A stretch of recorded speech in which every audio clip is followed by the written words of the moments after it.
Yeah, we'll be doing the recording. Okay, thank you.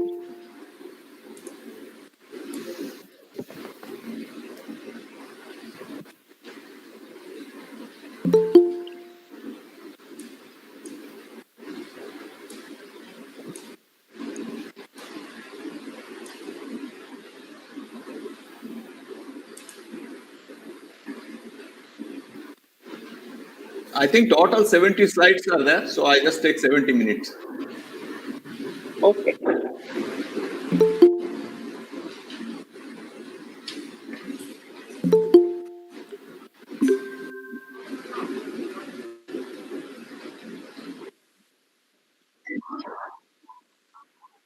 Okay, we'll previous you can maybe in another 1 minute you can start.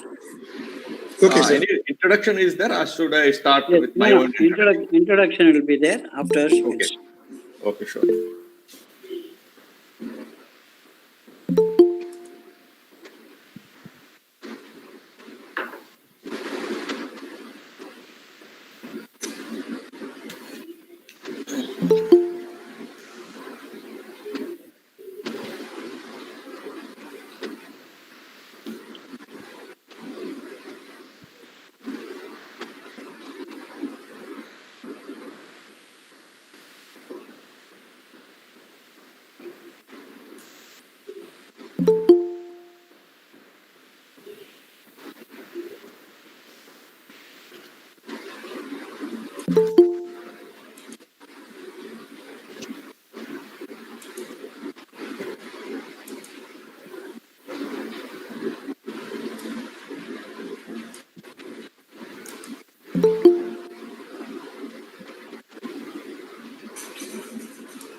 So can I start now, sir?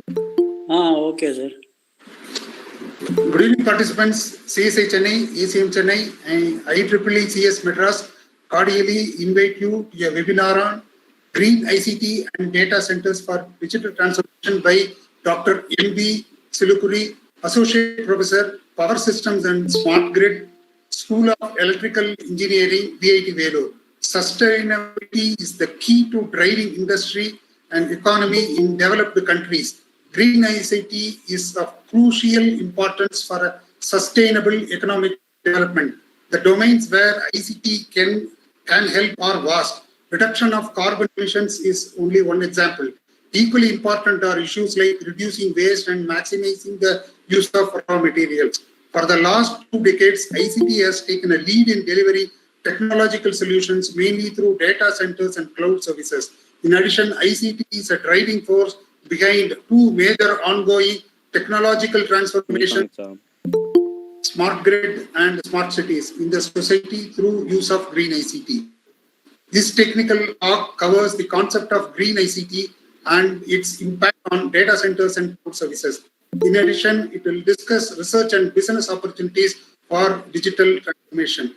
Dr. Chilukuri graduated with BE and ME from Andhra University, India, and PhD in Electrical Engineering from Multimedia University, Cyberjaya. He was faculty at Multimedia University 2001 and 12 and University of Nottingham, Malaysia campus 2012 to 15. He is AQST and Green Computing Initiative certified Green IT expert. Since May 2016, he was an associate professor at School of Electrical Engineering, VIT, Vellore. He has conducted research, training, and consultancy in the field of power quality, condition monitoring, smart grid, data center, energy efficiency, and green ICT at various international conferences and workshops. He was project consultant for benchmarking Malaysian data center energy efficiency and prepared green data center roadmap to Multimedia Development Corporation, Malaysia 2014. He was Malaysia Research and Education Network Green Technology Research Group Chair and Malaysian Technical Standards Forum Green ICT Vice Chair of Promotion Awareness 2012 to 15, Metrics and Measurements Working Group Leader 2009 to 12. He is a senior member of IEEE Power and Energy Systems, IAS, IEEE Power and Electronics Society, IEEE Signal Processing Society, member of Malaysian National Committee of International Council on Large Electric Systems, 2005 to 8, Center for International Research, Education and Development and the Institute of Engineering and Technology, IEEE UK, 2001 to 2012.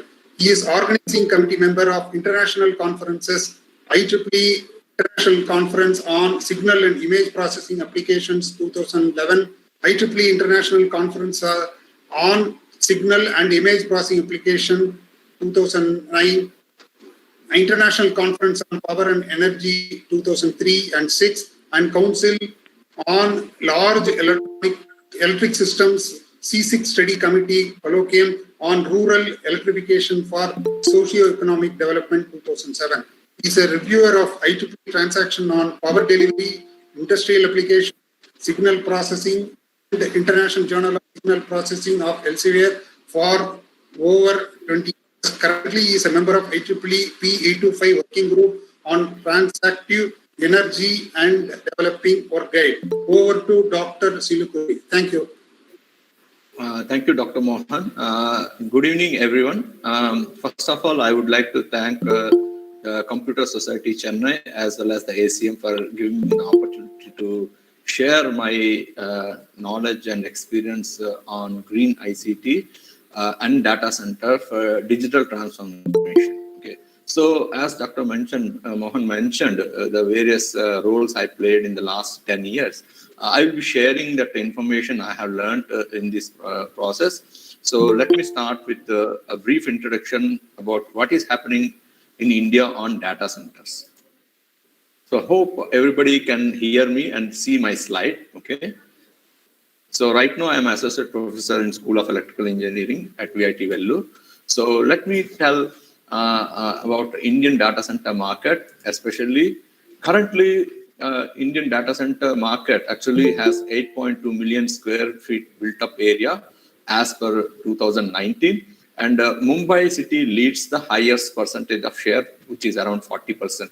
And the remaining cities you can see, Bangalore is next at 13% data center market share, and Delhi at 12%, Hyderabad at 10%, and Chennai is at 11%. Okay, and then Pune is also one of the data center location.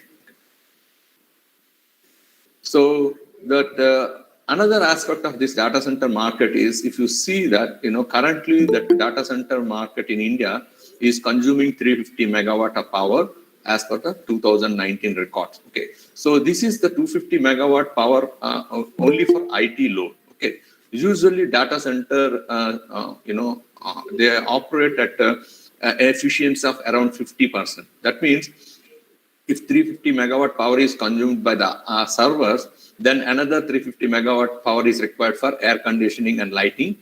So we can roughly say around 700 megawatt power is consumed by the data centers in India across India in 2019. Okay, and then in the next 4 years, okay, or in the 2019 to 2024, there is a prediction that this amount of power consumption by data center may grow to a double, or around 70-81 megawatt. That means roughly 1.5 gigawatt power may be utilized by the data center by 2024. Okay, so that is a jump in 118% of the market share. But actually, if India can plan, prepare effectively, there is a much more huge potential to grow in this area and occupy a large portion of the business, data center business in Asia, and also it can provide a large number of jobs in ICT sector.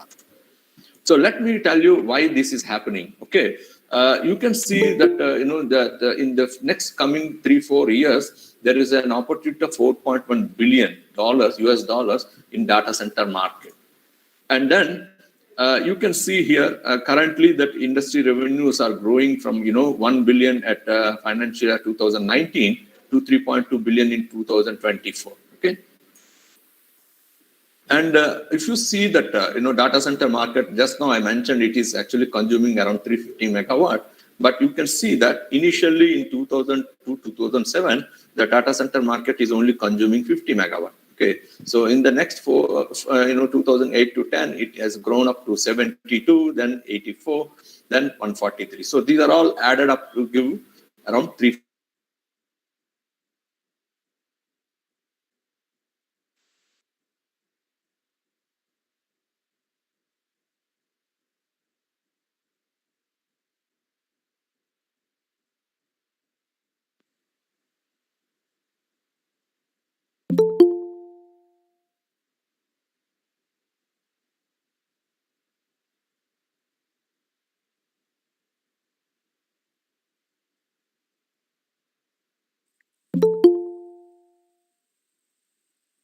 Dr. Chilukuri, are you there?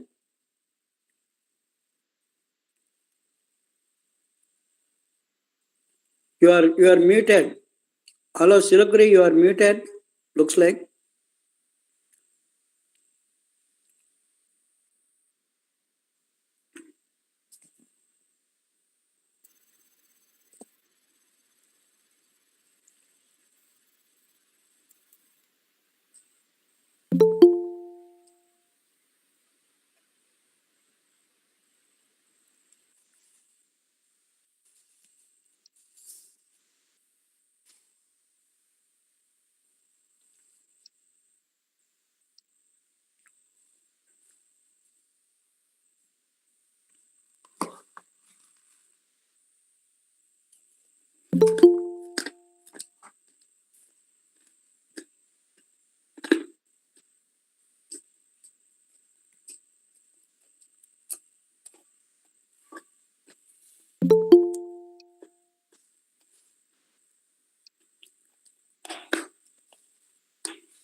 Previous speaker is not there, looks like, huh?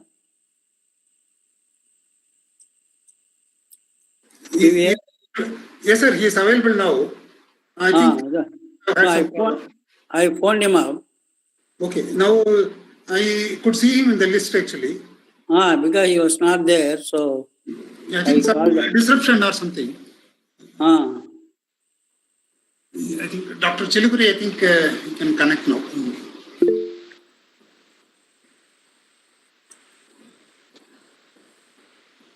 Dr. Chilukuri, can you unmute and talk, please? Yes, sir, I am connected. Can you tell me which slide I actually disconnected? I will start from there. that is that. The beginning. 780 megawatts they were showing. Okay. Second slide only. Second slide, yeah.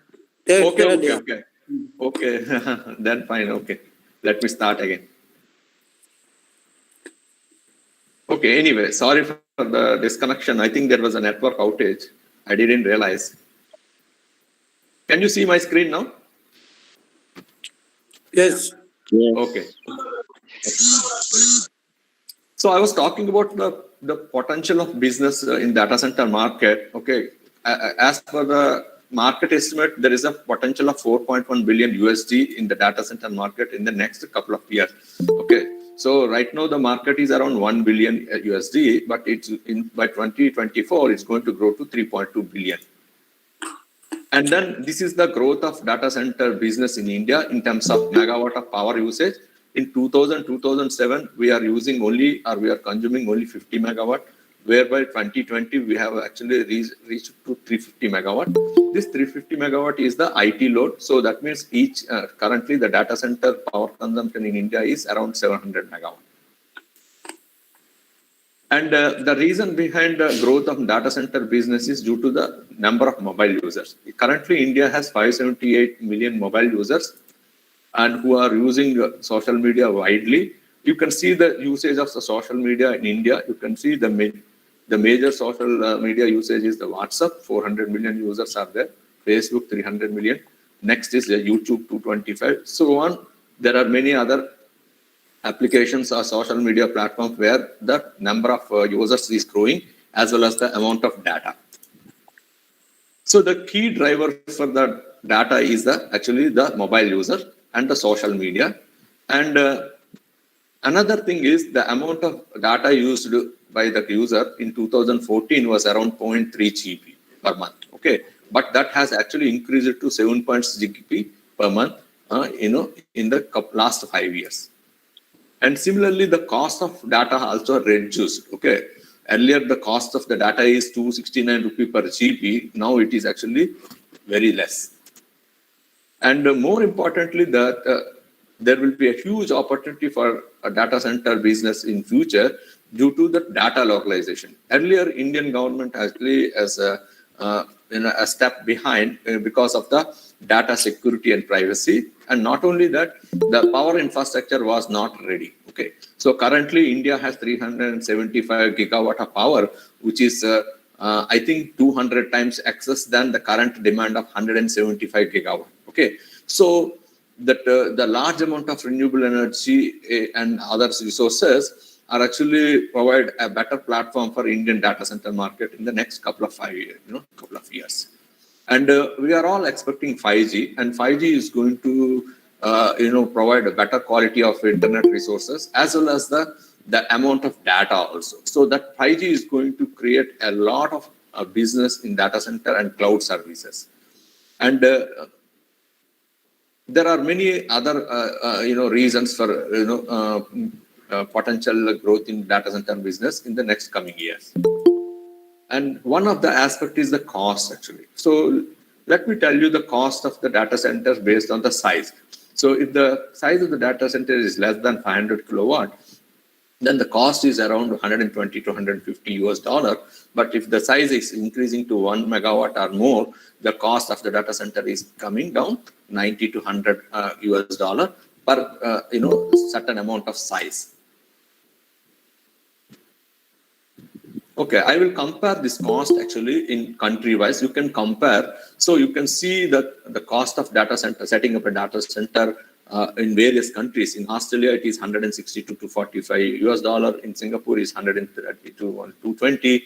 Hong Kong, 152 to 50. Japan, 130 to 50. And India is lowest among all. Okay, so main reason for lowest cost of setting up a data center in India is because of the real estate cost as well as the resource cost like manpower. Okay, and however, in the next coming 10 years, actually the human power or real estate cost in India also is going to grow. Okay, so then India has to compete with the major countries such as Hong Kong and Singapore in Asia and worldwide. So now this is the data center location map India. You can see the most of the data centers are in Mumbai, 144, and you can also see the number of data centers in Chennai, 32, and Delhi, 40. So this is a very good overview of data center potential. But I tell you, in future, the data center market depends on many factors. It may not be following exactly same, footprint. Okay. As I remember, in 2014, India only has 76 data centers.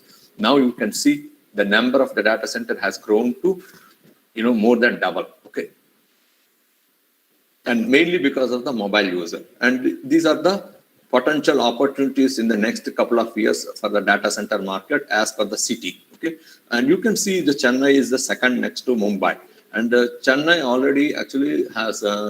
I think Tamil Nadu government has recently, launched a data center policy with one company to create, a large data center park and thereby creating 2,500 jobs. And this is the possible growth of power consumption year-wise. Okay, in the next couple of years. Okay, so in power consumption in 2020 is 154. And 2021, 139, likewise 2024, so it may be 23. These are the additional power required in the next 5 years for data center business. Now, I want to touch a little bit of cloud services. Data center and cloud services are actually very similar, only the operational structure and framework is different. And of course, cloud services are provided by a big, clients, such as Amazon, Microsoft, Google, and there are many big players are there, even Ali Cloud is there in Asia, who is the major cloud supplier, cloud platform. And cloud actually offers different services. Okay, these services actually here you can see IaaS, PaaS, SaaS. So what is this IaaS, PaaS, and SaaS stands for actually? So IaaS stands for infrastructure as a service. Okay, PaaS stands for platform as a service. Okay, SaaS stands for software as a service. So I give you as an example, software as a service is nothing but Google Gmail. Everybody is using Gmail. So Gmail is nothing but a software, and then it is free for many people. Okay, so Gmail provided by Google is a software as a service. Okay, but if you go to the Amazon is an infrastructure, huge infrastructure, cloud infrastructure, AWS. So AWS is infrastructure as a service. Similarly, there are some companies which provide platform. That means those who want to develop mobile app, they need a platform because they are going to run their business using a mobile app, maybe Oyo or some kind of a Snapchat, or there are Zomato. All these kind of apps, they need a cloud platform to run. So that small scale developers of app, all the apps, they use the PaaS services on the cloud. Okay, and these are the example. You can see Ola is one example, Airbnb is another example, Uber is also another example. So these are all businesses running on the cloud services. In fact, Microsoft Teams also is running on the cloud service. So this is the main difference between that PaaS and IaaS and SaaS. Okay, so if you see SaaS, only the software is running and the rest of them are all managed by vendor. That means we are not in control. Only we use the email here. Okay, but if you see infrastructure as a service, somebody want to develop an app using cloud services. So that the top 4 sections are actually used by the whoever customer, okay, because he want to develop an app and then run that app on the cloud, and that maybe that is actually meant for a mobile. So, and he needs a database and customers. So he uses only certain services. So that means this is infrastructure as a service. So then you have also, if you want to use all the services, then you can see. Okay, so the number of services offered are different in each kind of a cloud service. So this is the little bit of information on the cloud, because I'm not going to cover this in detail. And I focus on the green ICT and as well as the data center. So these are some of the example of the data center operated in private location and data center operated in public location, and it's operated in a cloud location. Okay. In fact, the server rooms operated in a university, they are one type of data center. Okay. There are data centers which are completely owned by a big, like a Google data center. Google owns a huge data center. Facebook owns a huge data center. So they are actually owned by, a big client, and they run a lot of services. They may run cloud services, and then many people can run their business application on that. Okay, and there are third party. That means they will provide a space, and everybody can have their own services inside the data center. Okay, so these are the various type of data centers. So let me briefly talk about the data center policy of the Indian government, which was launched in 2020. Then I go to the green ICT. So the main vision of the data center policy is to make India a global data center hub, okay, and promote investment, okay, foreign direct investment, as well as also to propel digital economy, so that a lot of employment and a lot of jobs are going to come in this area. Okay, so there is a huge opportunity for digital transformation in India, okay, to improve the quality of the service as well as the quality of life through the implementation of national development projects such as smart grid, smart healthcare, Industry 4, 5G, and smart cities. Remember, many people know 5G is going to come, and some people know that Industry 4 is coming, and very few people know about smart healthcare and smart grid and smart cities. Of course, smart cities may be also is a big buzzword. A lot of people. All these services, all these roadmaps, all this technology needs data centers. Okay, they need huge amount of data center, and because these all technologies operate on IoT. Okay, they also need a lot of AI and machine learning tools. So whatever people are discussing in the industry as well as in the academia, IoT, big data, AI, machine learning, all this needs data centers first. Okay, and the data center safety and security is very, very important. Okay, and providing infrastructure status of data center. If India is going to launch this policy, there should be somebody who is going to monitor this. Okay, so Indian government is also planning to set up a few data center parks, and then they want this data center to have their own renewable energy so that they can reduce the carbon footprint. And the Indian government actually want to, declare all the data center as essential services. Okay, but I have to tell one point here. Essential services are different from critical services. In my opinion, data center form into critical services, not essential. It is one level up above the essential services. Okay, essential services means electricity, water, and healthcare. Okay, but data centers, which may run financial services, they may run medical services. In fact, data centers also may run utility operations. Also, once the smart grid comes, smart grid needs a lot of data to operate, to monitor the substation. So even smart grid needs a data center. Then actually what happens is data center actually becomes more critical than an essential service. So that is very, very important. So that the government of India is going to set up 4 data center economic zones, and they're going to provide some kind of a benefits for them so that they can, improve or enhance their business, and then attract foreign direct investment, and also promote cloud technologies and digital transformation for Indian, Indian public. So they are going to establish a data center industry council. I understand this data center industry council, it's nothing but a body of all the data center players. But I have to tell that I have seen a similar group in Malaysia. This data center industry council, they only look after their business. Okay, so in order to frame policies, I think there should be not a government, not a business, but there should be a third-party person should be looking after that, not only the government role and the infrastructure role, but also the consumer role. Okay, so somebody from the academic or institution also should be inside this kind of a council, so that there is a level playing field. Now, I will quickly come back to the green ICT.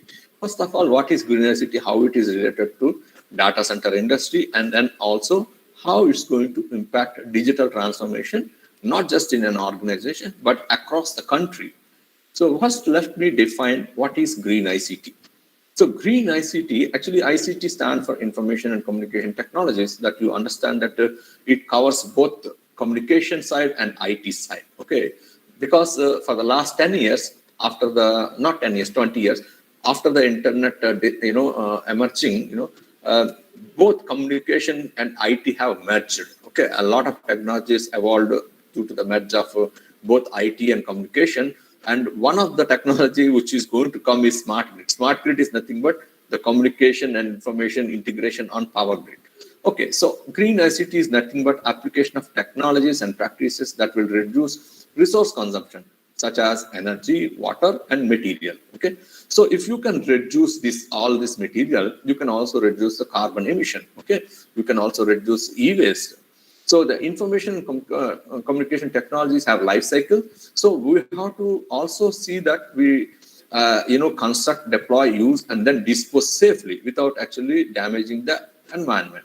So the green ICT is, you can see that blue box, it consists of hardware and software. That means green means actually energy efficient and sustainable. Now, what is the opportunity of energy efficiency and sustainable is, there is 2% opportunity in terms of hardware. That means every new computer is more energy efficient. Okay, for the last 20 years, every time you buy a laptop is consuming less power, or it is doing more, more computation for the same amount of power. Okay, that means the computer's chip is becoming efficient because of the Moore's law. Okay, so the opportunity to implement energy efficiency inside the hardware, either it is a computer hardware or power electronics or any other hardware, is only 2%. But if you use this computer and the information technology, then you can make many things efficient.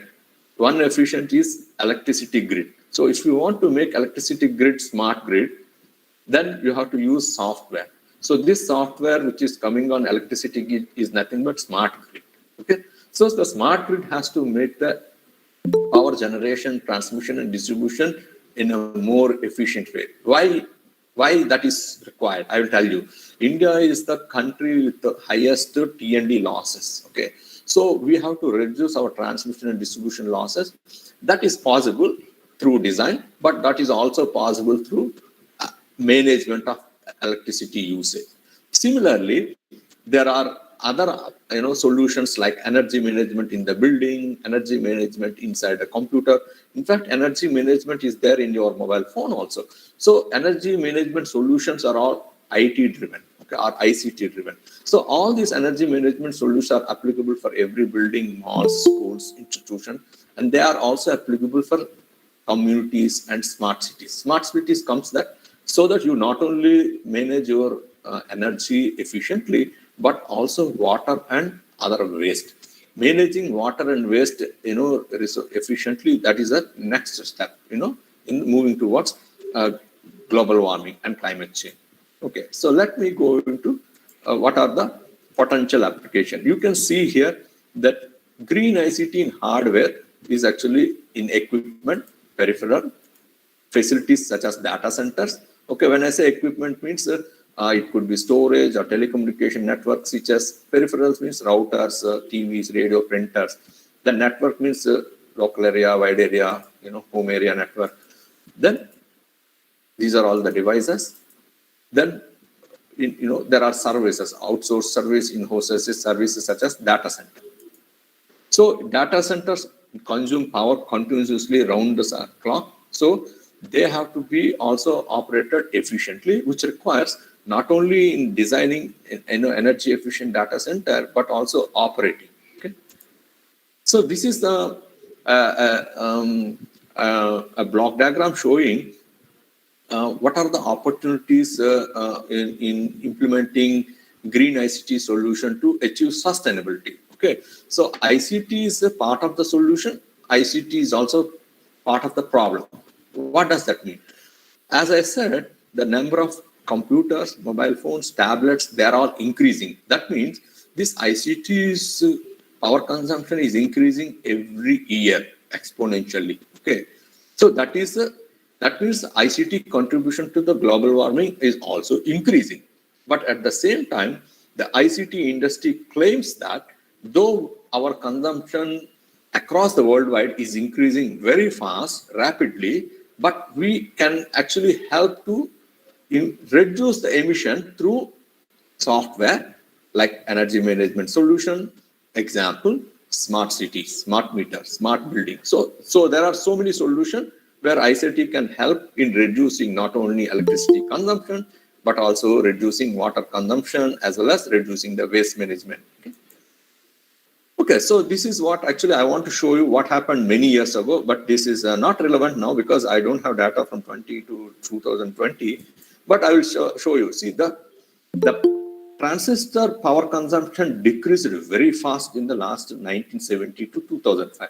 Of course, it is decreased even further. Okay, and then not only power consumption has decreased, but you can see here performance, computational power increased. So that means this is a double bonus, not a single. Okay, not only power consumption reduced, but also power processing speed also increased. Now that has led to, from 1978 to 2008, there is a 40% increase in the automobile industry. Similarly, passenger lane and 120%. So you can compare the the technology usage across several industries, and then in the terms of electricity lighting, okay, you can see there is a huge increase, 340%. Okay, and then computer also it increased manifold. Okay, so the micro store is 2%. That means the energy efficiency opportunity in the hardware is 2%, but energy efficiency in industry in the ICT sector is 98%.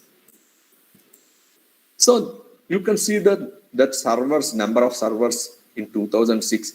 Okay, a 7-rack server only consumed 406 kilowatt. Okay, and the number of operations are used, is less, and the space occupied is high. But when you look at this is also again a very old data. I think this is 2009 something. So if you compare 2009 to 2020, this number actually increased. You can see here 406 kilowatt actually reduced to 145. Okay, and then 7 racks in 2006 reduced to 3 racks in 2009. Okay, I think it might have reduced even further. Okay. And as I said, you can see here the green ICT has two things. It is contributing to emission, but it can also reduce the emission. So one contributing to the energy consumption by ITUs, you see on the top. Okay, so this is a 2%. But whereas the opportunity to help other sectors to reduce emission as well as improve energy efficiency is much higher compared to its own consumption and its own emission. And the top one is the energy consumption of hardware devices such as printers, computer servers, network switches, so many hardware which are required for internet technology. The bottom is all software, starting with screensaver on your laptop. Yes, screensaver on your desktop. Screensaver on your laptop, desktop actually save the energy consumption of your laptop. So that is the simple basic example. But if you go to higher level, you have building energy management system, city energy management system, factory energy management system, even smart city means it's a energy management system for whole city. Okay, so this is one of the green ICT applications, either in terms of a institutional server room or a home or a private data center. Okay, in providing various internet or e-commerce solutions. And I think these are all 10 years old, but now you know how many people are using these kind of services, such as nowadays everybody order food using a mobile app. So if you imagine how is this possible 10 years ago, nobody had thought that this is possible, that people can buy food online, or through click of an app. Okay, so similarly, now people know Flipkart, but 10 years before we only have Amazon, and then of course we have Alibaba after that. So Amazon, Alibaba, Flipkart, they are able to make the delivery or online shopping, more flexible and more easier. So these are all these are all possible because of the technology in tracking and decision making, and redesigning the business system. And here I can tell you, when you go to the data centers, okay, so you can see the energy consumption, water supply, transport, okay, all these resources, they can be managed very effectively so that that carbon emission can be reduced. Okay, one of the big problem in this industry still is the managing the e-waste. Okay, so here the sustainability roadmap of green ICT. Green ICT, if it is a hardware, it's a data center, but green ICT can actually applicable for organization as well as institution through online services. So online services, everybody know only as an email or Microsoft Office or kind of a storage before COVID. But after COVID, everybody know that we are going through online seminar, online teaching, online examination. So that means we are able to do much more than what we could do earlier. Okay, so that means we are not traveling, we are not spending money on petrol, we are not wasting our time, but we are still delivering the services more effectively than earlier. Okay, so productivity has increased. Okay, through green ICT. Green ICT, you can say here in this case is online education, and then business also. And similarly, that buildings also can use IT to reduce energy consumption, water consumption. First of all these things are possible through if we can monitor them. Okay, of course you can monitor them through using IoT and other kind of solution. So these are the critical activities. There are huge applications of internet services in in education, communication. Okay, we need to measure these parameters in order to make decisions. Okay, so Intel has been applying this sustainable business principles since long time ago, in starting with selecting suppliers, managing the life cycle of the product development, promoting sustainable innovation, and reduce the travel. Okay, of course, using video conferences. Of course, any sustainable activity starts with monitoring and measurement. Okay, so monitoring is different, measurement is different. Okay, if you monitor a parameter and if you monitor over a period, then you have a large amount of data on which actually you can analyze and take necessary action to reduce the consumption. So, of course, earlier it was not possible. Maybe with the advent of IoT and other AI technologies, maybe it is possible in the coming future. And especially cloud platform will provide more opportunity to do that. So, finally, the objective is to promote sustainability within the industry. And Intel and many companies took the lead in this area, and facilitate dematerialization. Okay, so and also influence the behaviors. So here you can see this graph actually. Various services are shown in a circle, okay, and some of them are actually have huge impact and some of them have huge influences. So in the if you show this location, it is a low impact, low influence. Okay, so depending on the service, you can see data center service is having here. That means it has a huge impact and huge influence. Okay, similarly, you can check, what depending on the application, what is its influence and impact. Okay, so this is one example of building energy management, and I will share some information. I have been to Japan as a green IT participant, along with 8 other countries. Of course, I went to Japan as a member of a Malaysian delegation, but there is an Indian team also attending the Green IT Asia training, where they have showcased and demonstrated how Japan is saving energy through energy management solution. They are applied successfully for many of their buildings, and because of Fukushima accident, their energy generation has decreased to 30 to 40%. So that they have to manage. So to manage that sudden reduction of 30% of their nuclear power generation due to Fukushima tsunami, they have implemented many green IT solutions. So these are the green IT solutions which I can tell. These green IT solutions are actually based on 2010, but you can see they are actually mentioned for 2020. First one you can see is a smart city planning, then smart building, smart appliances, dematerialization services, okay, IoT based services, smart industry, smart grid, smart work, intelligent transport. Remember, these are all the ideas evolved in 2009 and 10, okay, and still they are in implementation stages, okay. And of course, you have two challenges here. When you want to implement something sustainable, it will be expensive, but you will be able to implement successfully if there is a win-win situation between ecology as well as economy. And this requires stakeholders. That means somebody has to give and somebody has to take it. So this is possible only if both parties are actually on the same table, okay? So I will show you simple example what every institution, which could be a university or a government organization, can do.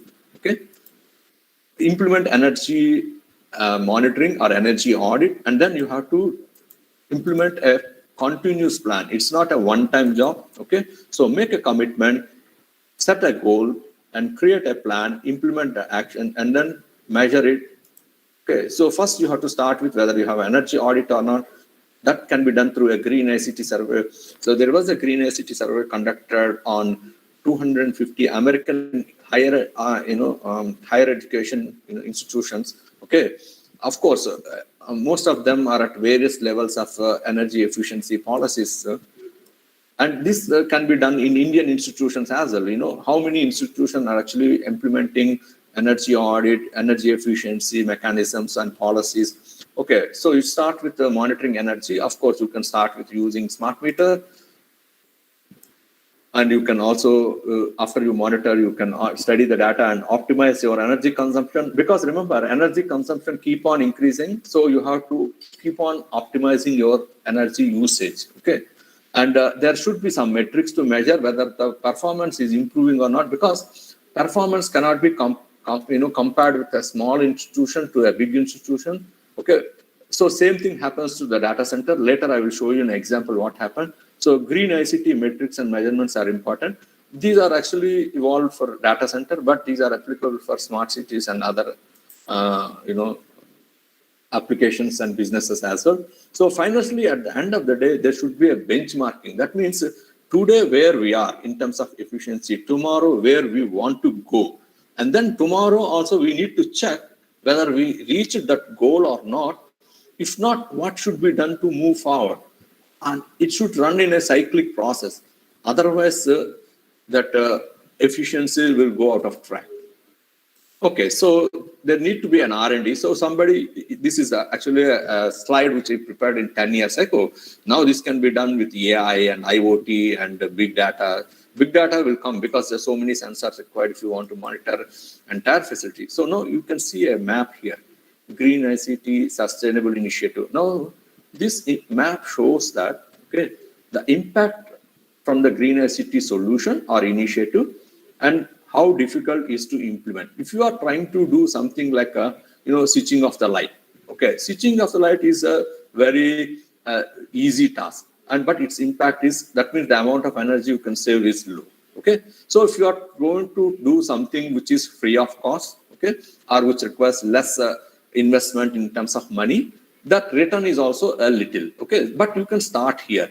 But next is you have to try difficult. Okay, but you can try difficult, but it will take a low impact only. So remote management of CPU. Okay. Turning of power strips, okay, power management of for faculty and staff, print management. I think everybody used to have a single print. I remember when I was in Nottingham University, we used to have our own printer. Once they removed the printer, they said everybody should use network printer. So that kind of thing is, okay, the investment is little, but return is not that much, okay, because people are going to print anyway. They are not printing in their office, but they are printing outside. Okay. Now, there are things which require low difficult but high impact. Okay, just recycling paper. Okay, print management for student, online collaboration and communication, reduce hard copy. So this map actually shows that an institution or a government organization or industry, what are all the measures they can actually implement in their own organization so that every step they take has a carbon emission reduction and also improving the efficiency of the process and as well as the utilization of the resources. Okay, so energy management and monitoring has a huge impact. You can see the circle here.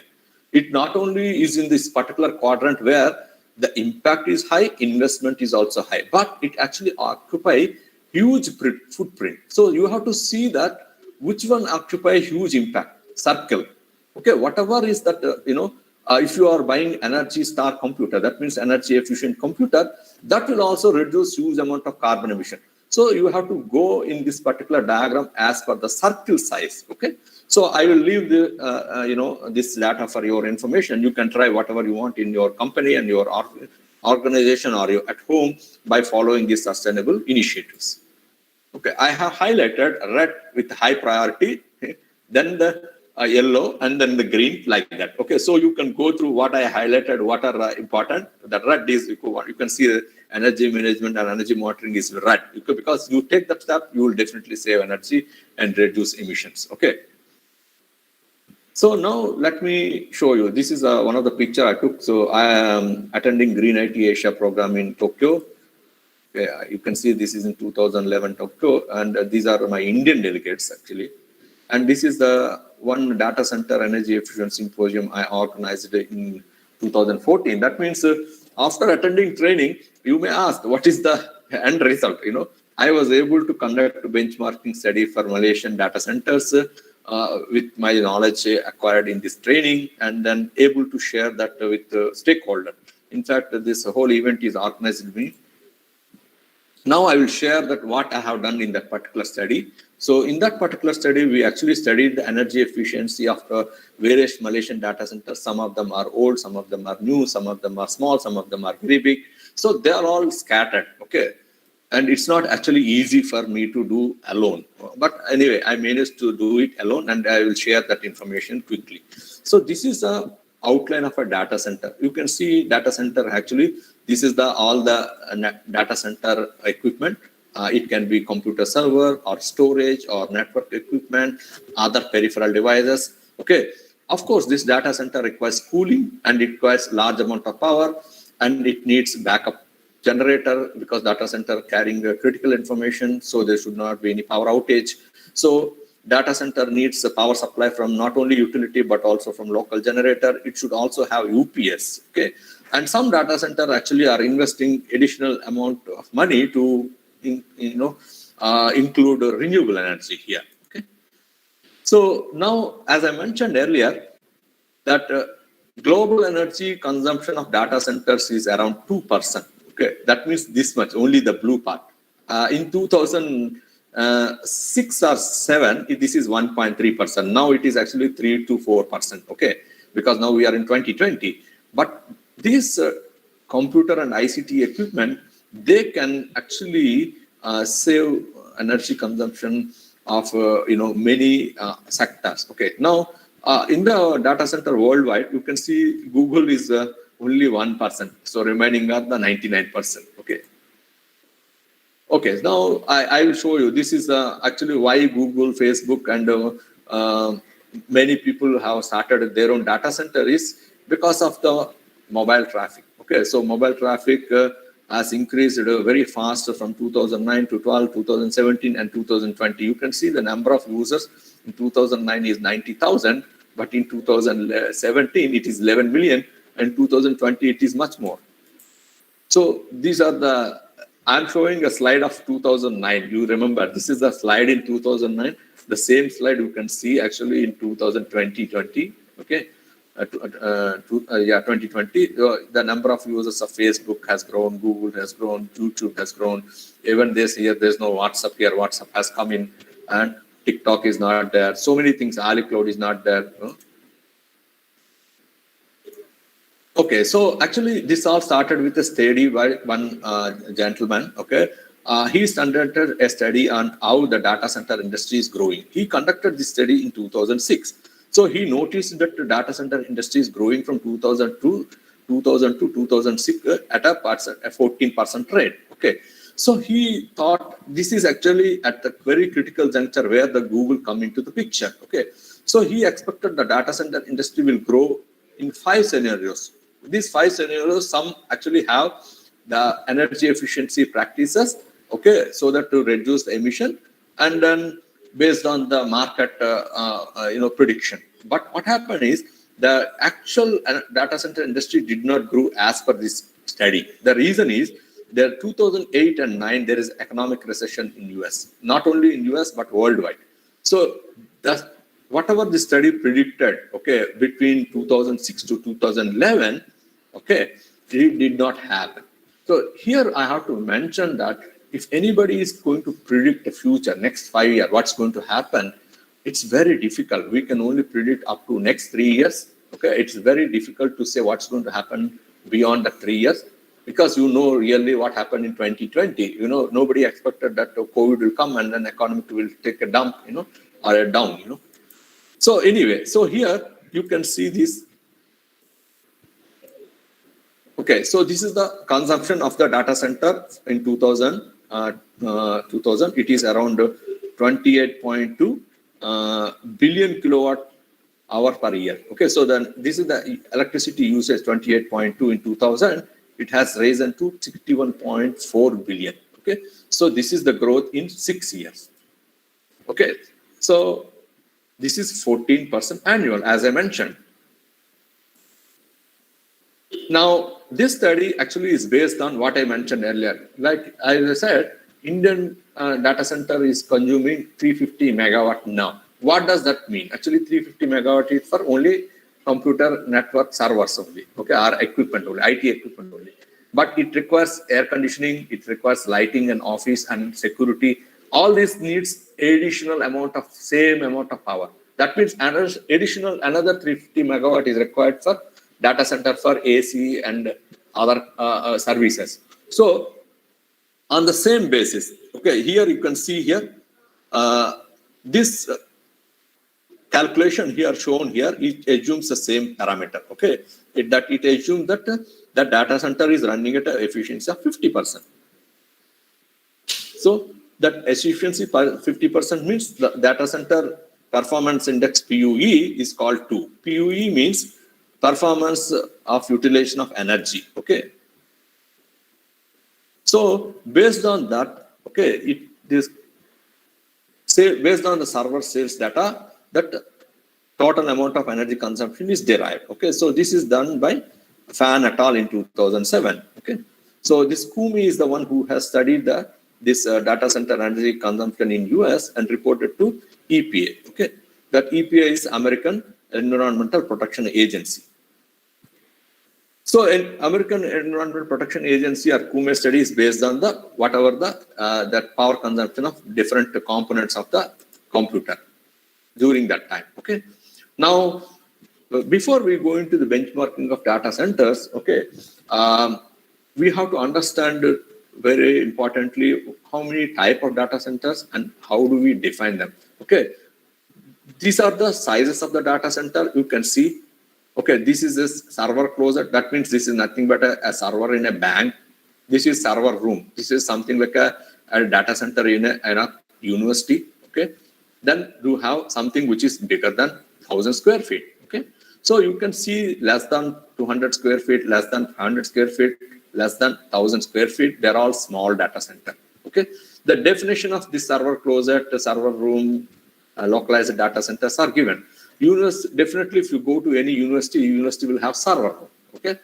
Old university or new university, everybody has only server room, okay, because the size of the server room is less than 1,000 square feet.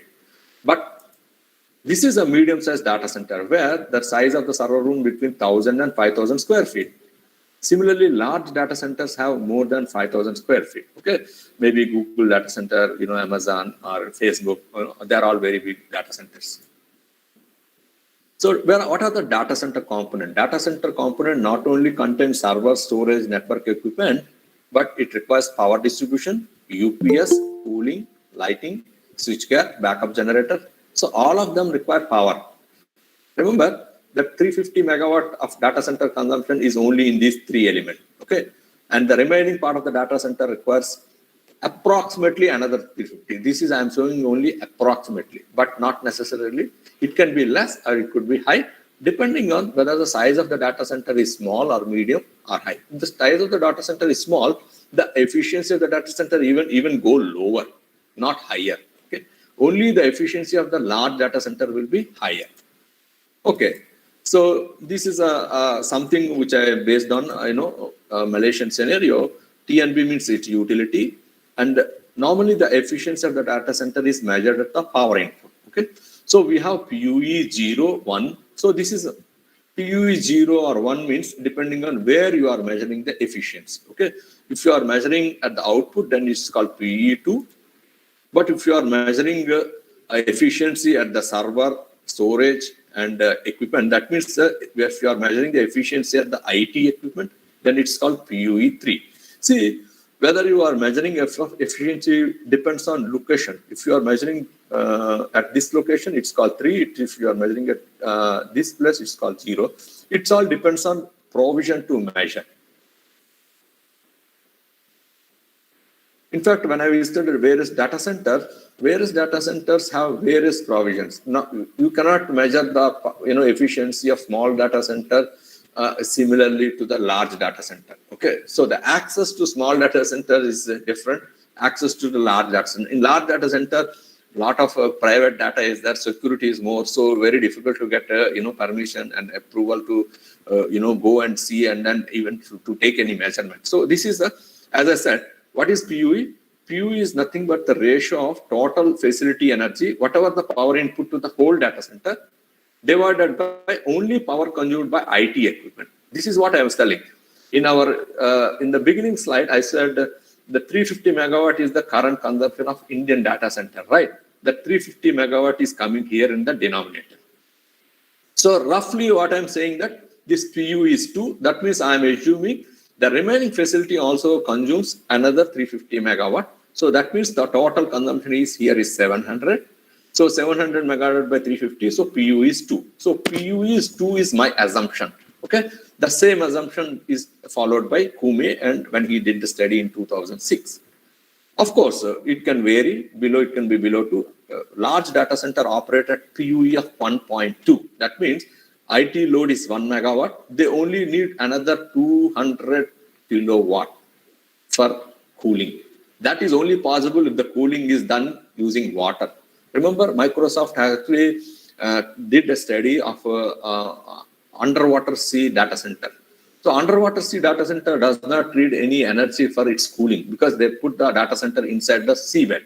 Okay, they kept the data center under seabed for 10 years. They recently only removed, and then it worked perfectly without any problem. But that is a pilot study only. Okay, so this is a question of measuring PUE. So I will quickly go through the remaining slide because I have only 10 minutes. Okay, so depending on whether we are measuring input power and output power, where you are measuring input power and output power, the PUE category is specified. Okay, usually we measure the PUE at the UPS output. Okay, or this is the IT energy UPS output. Input normally you will measure at the utility entry. Okay. Of course, when you are measuring at UPS, you can see you are measuring at kilowatt. But whereas if you are measuring at different location, okay, it's all based on electricity consumption. Okay. Remember, if you are measuring at this level, PUE 0, this means you are measuring only one reading. But whereas the remaining are actually based on 1 month data or 1 week data or maybe 1 year data. So if you are going to higher level, the efficiency measurement is more accurate because if you are measuring efficiency with one reading, it's not very accurate. Yeah, you can see this is a snapshot of data center efficiency with one measurement, one reading on one day at one time. But if you are taking the data for 1 month or 1 day, then you will get average efficiency. Okay, anyway, we go to, this is the preferred choice in the industry. because it is not easy to get access to measure continuous measurement. Only data center company can do that. So why do we need to do benchmarking of data center? To improve the performance of the operation. That anybody can design efficient data center and follow best practices. But if you don't operate data center efficiently, there will be a huge amount of losses. So this is a big problem in any sector in India. Operational efficiency is very low. Operational efficiency is low. Why? Because we do not have trained or skilled manpower. And this is where India has huge amount of business opportunity as well as employment. We have to operate all our institution and infrastructure efficiently. Who will do? We have to do. Either we use technology or we use manpower. If you use both, it will be beneficial for both. So old data center may have efficiency 1.95 before benchmarking. But after benchmarking, they found that efficiency is very low and the electricity price is increasing. So what they have to do? They have to implement some best practices and reduce the this energy consumption by improving this efficiency parameter. That means now only 63% of power required for additional equipment than IT. Here, 95% of the additional power required for cooling. Okay. So benchmarking study is mainly to set the target for next year and try to achieve. So this is an example how I did the project. Okay, first I conducted a seminar to train and give an awareness how this benchmarking study goes on, what data is required, what agreement we have to sign to get the data, because we are getting data from third party. Okay, and conduct a survey and then share the information and see whether we have collected right information and obtained right result. If not, and repeat the process. Then the share information on a portal or a website or a community. So a community platform was developed by me where we have shared this information. It was there on that portal for 2 years because the website was only operated for 2 years. After that, the information is there, but the domain was not running. Okay. So the first one is to create awareness among the stakeholder. Then conduct a stakeholder survey so that they involve in this project. Then conduct symposium and measure the performance, okay? And share the information with experts so that they can give you feedback. So in this particular study, 12 data centers participated. Initial target was 50. The time was very short. The time was actually given 2 to 6 months. 2 to 6 months, this itself is a very big challenge and big task actually. And finally, these are the performance parameters. I will show you the results quickly. So this is the methodology I followed. Okay, metrics, process, results. So I prepared a report. Okay, that report, actually I published one paper. All the information available in the report is there in the paper. That paper I can share you. So this is a template. This template is given for all the data center companies to fill in, okay, to give the details of the location of the data center, what is the size of the data center, power consumption, all those parameters. And all this information is available in the LBNL website. LBN stands for Lawrence Berkeley National Laboratory. They are the experts and pioneers in the energy efficiency. Not only energy efficiency inside the data center also. Even for the Indian government, they are the expert advisors in energy efficiency as well as the data center energy efficiency. So these are the details we obtained for each data center, the location details, the energy consumption details. This is the energy. These are all other parameters. So this is PUE. DCIE is inverse of PUE. That means the PUE is 2 means efficiency is 50%. Okay. CUE is another metric, and these are all other metrics for measuring efficiency of a cooling system separately, network equipment separately, like that. Okay. A lot of mechanical engineering is involved in this benchmarking study because energy consumption or efficiency is very important in the air conditioning system. So air conditioning and refrigeration system, how efficiently you build and design and operate, that's important. Of course, you can use the LED lighting to reduce energy consumption from lighting. Okay.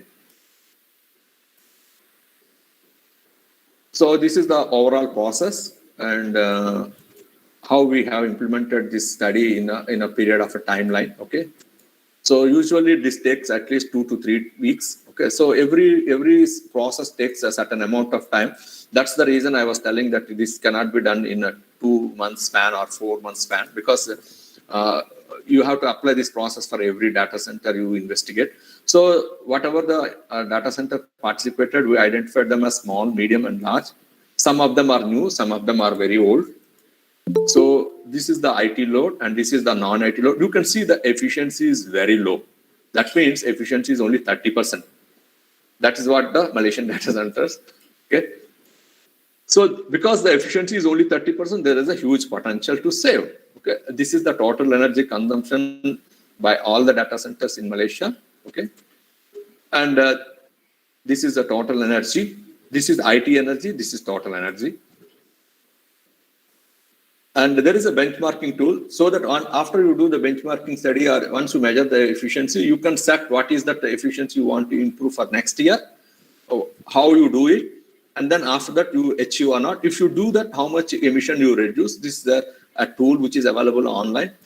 Okay, any data center can actually use this tool to set a carbon reduction goals and then follow some expert advice to implement them and see whether you can reduce or not. So I will run through quickly because we have very short time now. Okay, so the final thing is everybody want to contribute to the carbon emission reduction. Okay, and also improve the operational efficiency so that they can compete with other data center players in the business. Okay. Yeah, so this is the final snapshot. You can see the same study which I have conducted in Malaysia for 10 data centers was done in various countries. So in the US, it was conducted in 2007. 75 data centers participated. The average PUE is 2.2. So you want to efficiency, you can invert this 2.2, you will get the efficiency. India also has done this study in 2012. In fact, when they conducted this study in the 2012, only 6 data centers participated. They extended that study for another 2 years to complete this. And the average efficiency, average PUE is 1.9. In Japan, they conducted it in 2011. 20 data centers participated. Average PUE is 1.8. Singapore has 23 data centers. They conducted in 2012. Average PUE is 2.07. Europe also conducted this study in 2010. And the number of data center participants is 2005. And average PUE is 2.02. Whereas in Malaysia, it was conducted in 2014 and 15. And average PUE is 2.41 because the industry is relatively new and unregulated. And in fact, many data centers don't want to share the information. A lot of issues are there. So highest. But remember, this cannot be done only one time. This has to be done every year. Then only, because last year the efficiency may be high. This year efficiency may go down actually. So there are a number of practices to improve efficiency. These are only suggestions. Okay, these suggestions are available from many industry using blank panel. Okay, controlling the cooling system and hot and air, okay, through containment, economizer, designing the cooling system properly, you know. Then buying high-end servers or high-efficient servers. So there are barriers, regulatory framework, okay, lack of energy efficiency initiative to also support, okay, and low awareness among the data center industry and expert. And not at all monitoring the consumption. Nobody is monitoring. So when you are not monitoring, you don't know how efficient you are. And then some of the facilities are shared. So nobody cannot do or implement this benchmarking study. Some data centers which are new, they don't have much load because they are still new. So lower electricity staff. So when the electricity is low, people are not bothered to save electricity consumption. And consumption of the lower data center, small data center is actually high, you know. So these are all some challenges and solutions. I assume these challenges and solutions are applicable for every country, including India. So that is why when India launched a data center roadmap, you know, our policy, it is very important that we discuss how actually we move forward. Okay, whether we involve right people, right stakeholder or not. So that's all for from my side. Thank you for your time and patience. Now I'm happy to answer any of your questions. Thank you, Dr. Chilukuri, for your wonderful presentation. highlighting the concepts of data center, and then talking about green ICT and how to effectively manage a data center, highlighting the challenges, guidelines, best practices, benchmarking. I think almost every aspect of data center you have covered, and with your vast experience in this field at different countries, it is really a wonderful presentation. And just few questions, we have. I will ask them one by one. Maybe you can answer them. Sure, yes, sir. Yeah. See this for green ICT. How the audit is being done? What type of audit is done for green ICT? Sir, this is actually a very good question. Until now, I have not seen any audit done by any green ICT firm. But recently, I attended one CII forum in Chennai, just last year, I think, in October.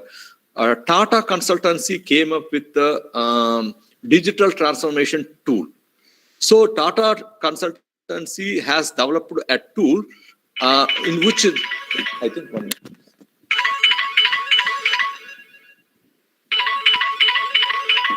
One minute, sir. Okay. Okay, no problem. Yeah, so TCA has developed a digital transformation tool, and they said they want to assess using this tool. And I have not seen this tool, but they have given presentation for CII people, and we do not know whether it is comprehensive or not, but whether it is developed for ICT sector or they have developed this for every sector. And I don't know whether that is applicable for education institution.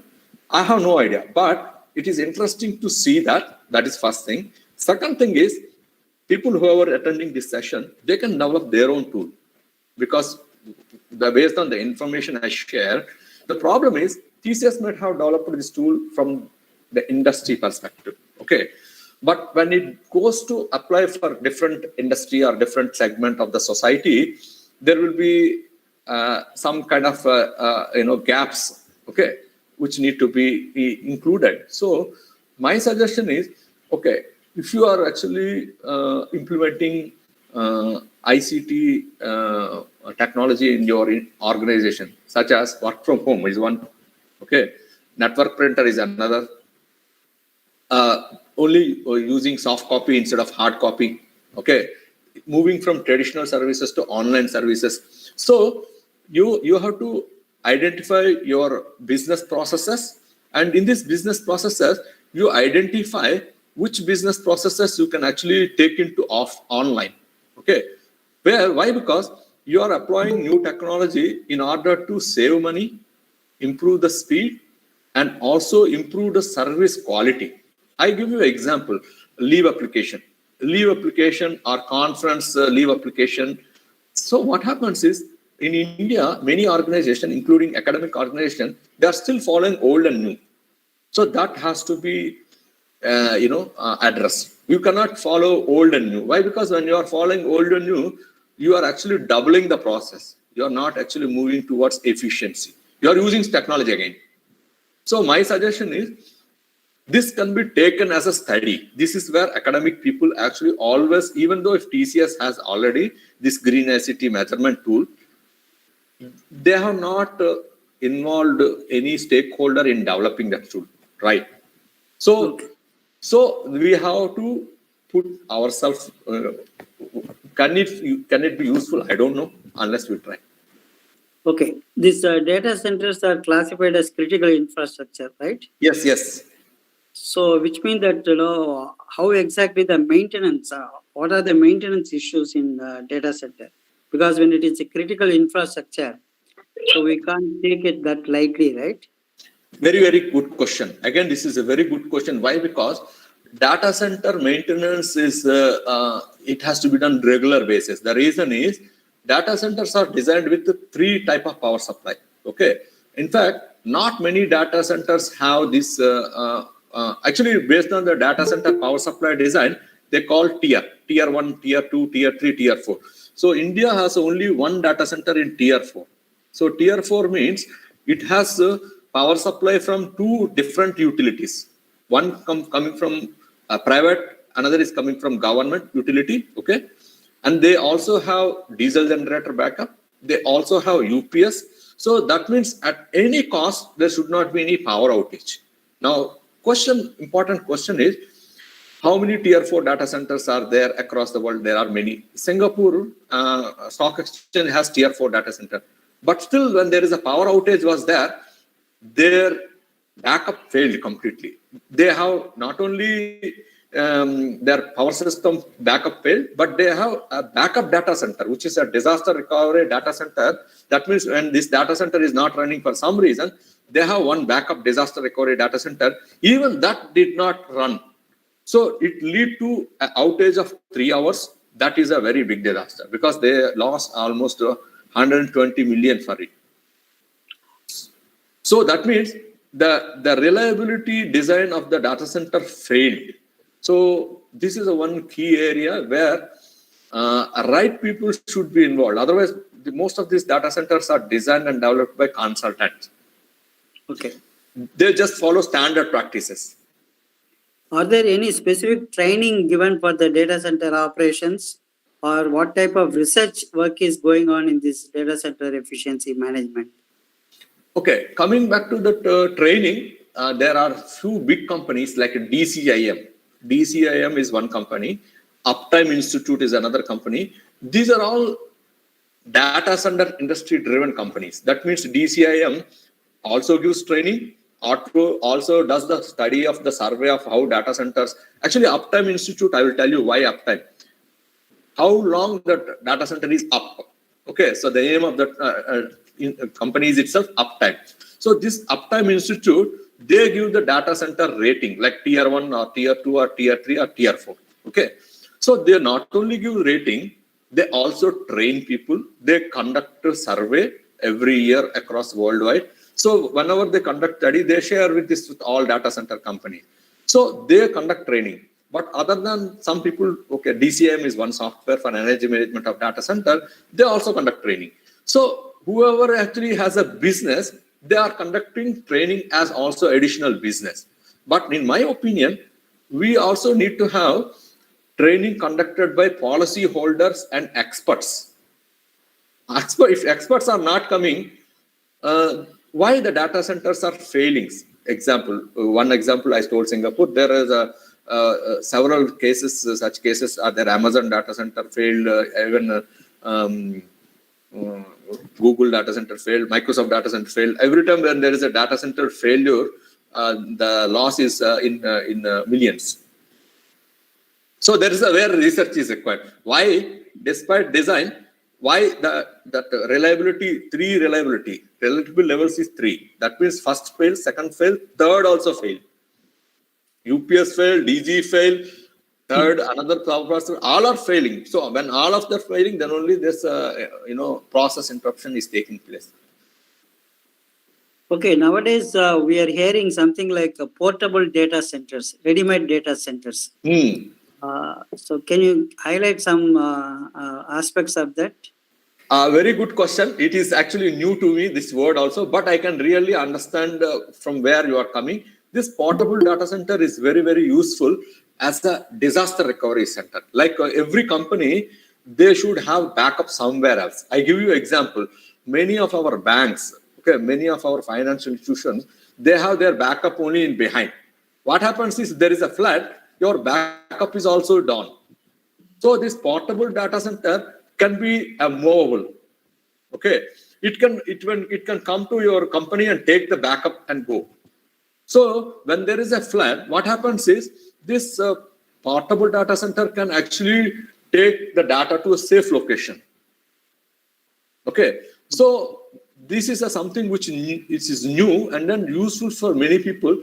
Why? Because you can understand Mumbai or Chennai, they are actually top centers for data center in India, but flooding is happening. They don't have good power quality, but they have floods. Yes.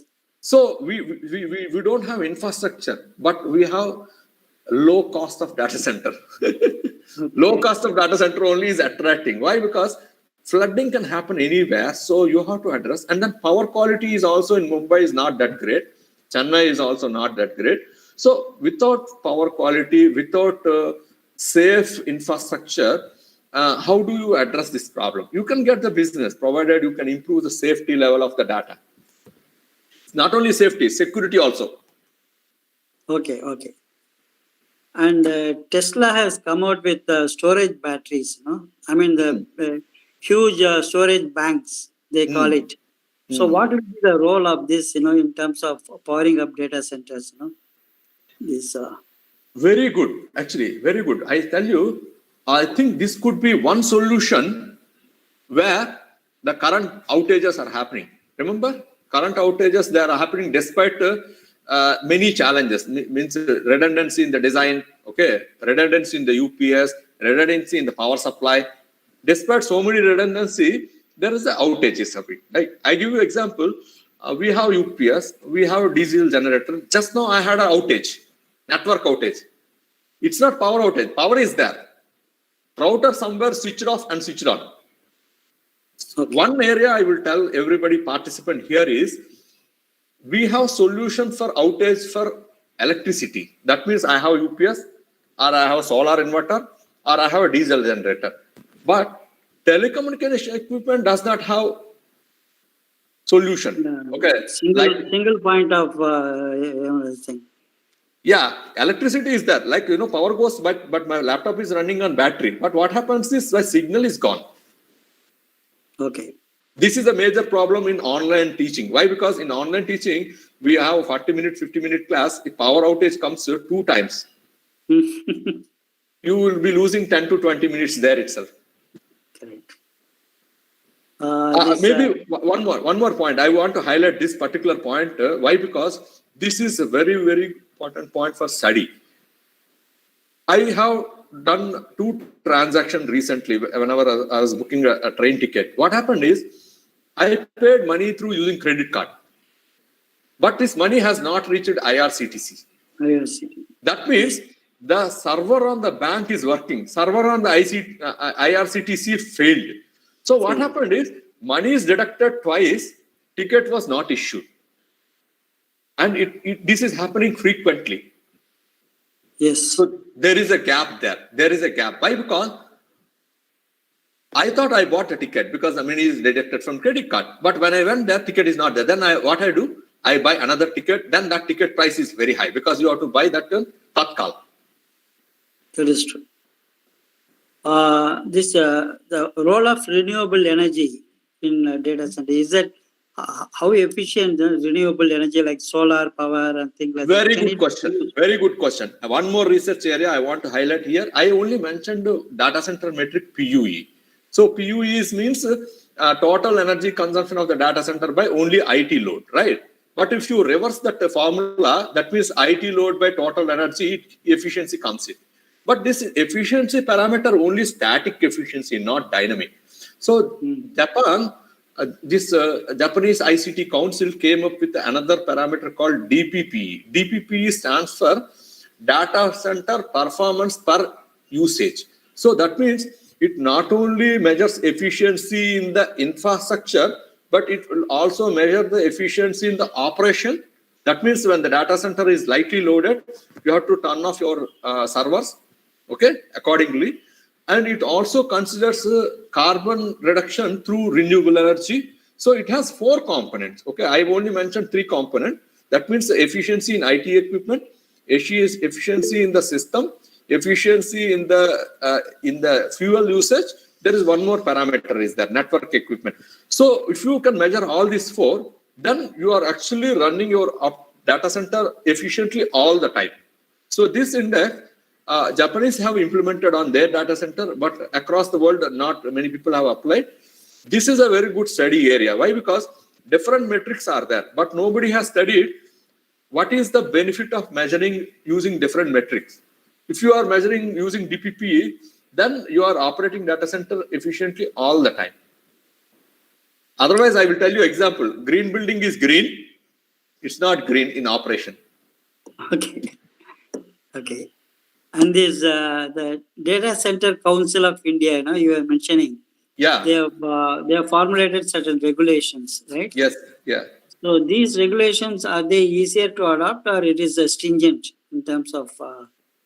Actually, that data center policy, which was a draft copy, which was available in the ministry website, it mentions that it will create this council. It will create, that policy will create council. But they did not mention who will be inside the council. They said it is data center industry. Okay. So that means this council implement these strategies, policies, and all these things. Why? Because they are direct beneficiary. But first question is I have that NASSCOM has requested one thing. NASSCOM is also part of this data center industry. What they said is they don't want regulation in buying power from third party. Right now there are regulation to buy third party power, renewable energy power. That means they want to buy solar power from somebody. And then there are some restrictions. These people, they don't want to follow that restriction. So my question is, they cannot have separate rule. But what I can say is, this DCIC council, okay, or policy maker, whoever, we can say that they can build renewable energy on their facility. But facility they can build. But you cannot ask them, they can take the renewable energy from somebody without following actual policy. Okay. They want us, their business should be exempted from that policy. That will be difficult because that may create a lot of problems. Instead of that, government can actually create a policy where they establish a private renewable energy generation there in the site itself. So they can be self-sufficient by themselves. Yeah, means Captive power generation. Captive power generation. Yes. Yeah, because this is already followed by other data centers. Okay. Can you highlight some simple steps to improve the efficiency of the in-house data centers? Improve the steps of which data center? In-house. That is the in-house. Oh, okay. In-house. Okay. In-house data center, first step is measurement of power consumption. First step is measurement of power consumption. Then you have to see where are the losses. Most of the time, losses are in the cooling side. Okay. I can also tell, other than the cooling, you may have lights.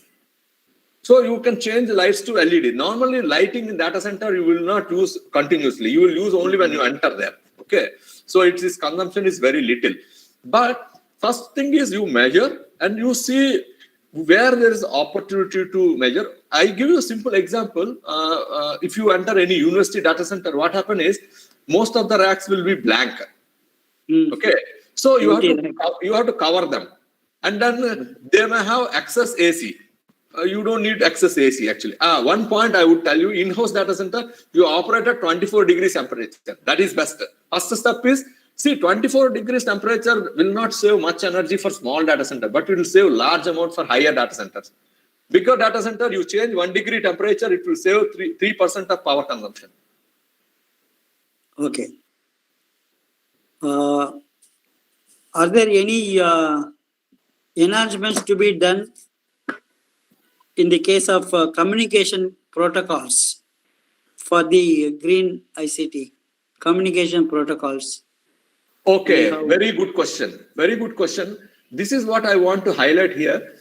There is no green ICT society established under IEEE, but formed. So this formation of green ICT society was there, I think 4 years already, 4 or 5 years. Their objective is to do research in algorithms, only algorithms, okay, which are useful in communication, so that the power consumption of the algorithms, especially in the routers and switches, is less actually. Okay, so because if you look at 2015 and 2020, AI has grown up very fast. Okay, AI and machine learning. So anybody can write a machine learning code or AI code to save energy consumption in network devices. Okay, so the green ICT is more towards improving efficiency in the algorithms or computing side. Okay, especially I can tell small level, bigger level, I can tell that you are writing an algorithm which runs on cloud. I want to give one more example. Google search engine. Google search engine, what it will do? If you run the search, it will give result in one shot. If you are running Yahoo and Lycos and Alta Vista, older one, you have to run 3-4 times. What happens is every time you run, you are consuming data center power, but you are not getting the desired result. So, the Google search engine is the one best example for writing a green computing algorithm. Okay. Thank you. Thank you. Thank you, Dr. Chilukuri, for your wonderful explanation for various questions. Again, it's our sincere thanks for your time and efforts. I would like to request My Dr. pleasure, sir. Saktivel for the formal vote of thanks. Dr. Saktivel. Yes, sir. Good evening, sir. Good evening to all of you. On behalf of the ACM Chennai Professional Chapter, IEEE Computer Society Madras Chapter, Computer Society of India Chennai Chapter, we would like to thank today's speaker, Dr. M.B. Chilukuri, for his excellent lecture on green ICT and data centers for digital transformation. So it is the emerging area, and Mr. Dr. Chilukuri has given the wonderful lecture about the data centers for digital transformation and green IT. On behalf of these three societies, we would like to thank Dr. M.V. Chilukuri. Thank you very much, sir.